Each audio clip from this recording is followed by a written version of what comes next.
It's a holiday weekend, and the next week and the following week, families will be spending rather more time together than is usually possible.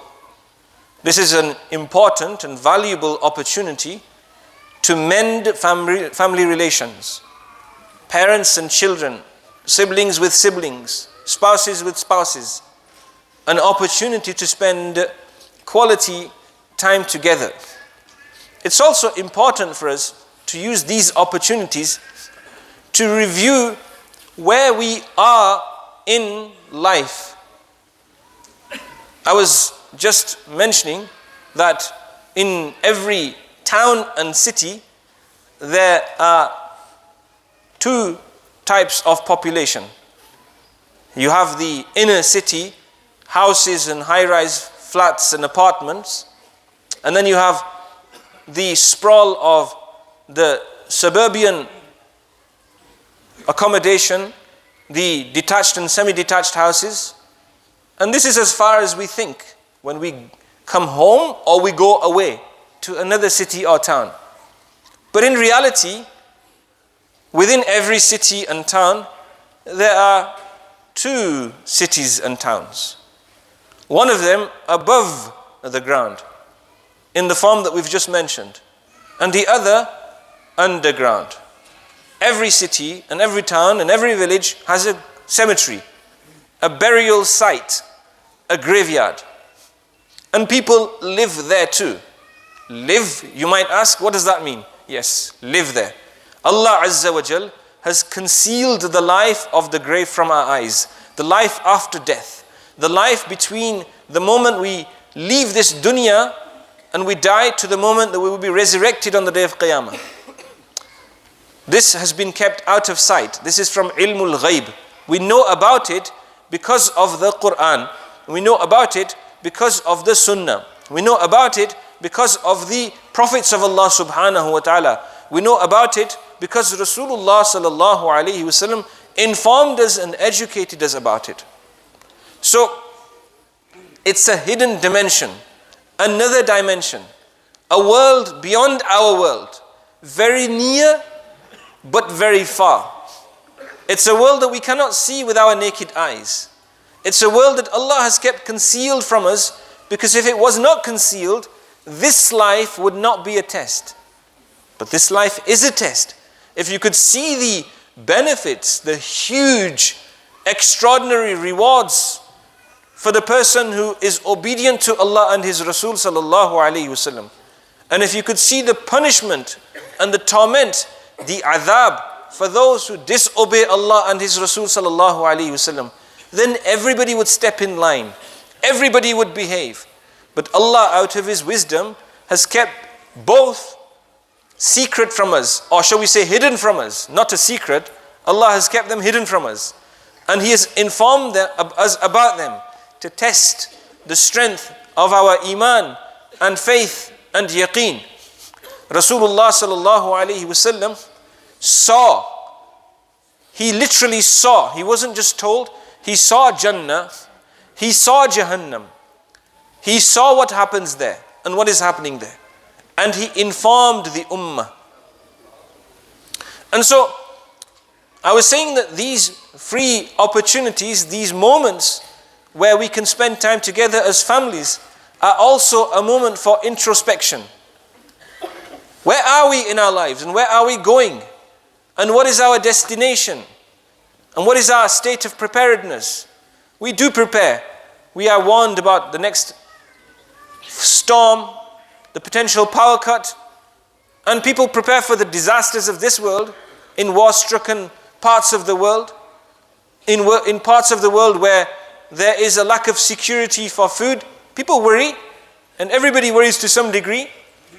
You can watch the queues in the shops before the public holidays of the week, next week and the week after, right? Everyone's stocking up on everything, from milk to toilet paper. Yes? And you saw this during the COVID days.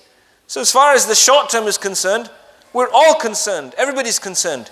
You don't stop as a traveler for a 24-hour short break somewhere or go somewhere for a few days, except that you are concerned about where you are going to stay, what you are going to eat and where, how you are going to travel, how much money you need to take with you, what provisions you require, your medicines, and so on and so forth. There's some planning involved.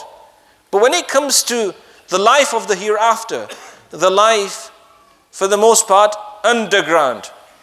It's out of mind, out of sight. We don't worry about it because we can't see it.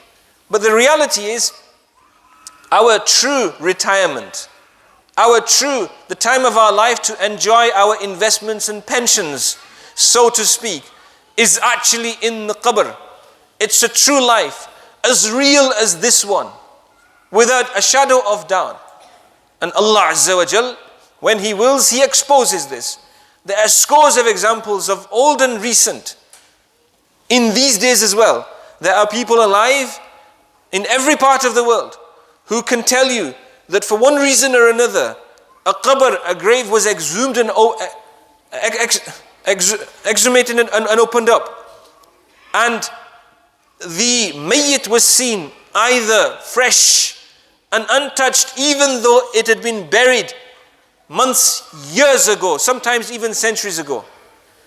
And on other occasions, for example, one qabr not far from here was opened up some years ago, and it had been buried intact. And when it was opened up, the very ribs were broken. It had been battered and shattered. So the experiences of the qabr, Allah gives us glimpses of them. People have heard sounds coming from qabrs as well. Sometimes screams and wailing. And there is so many records.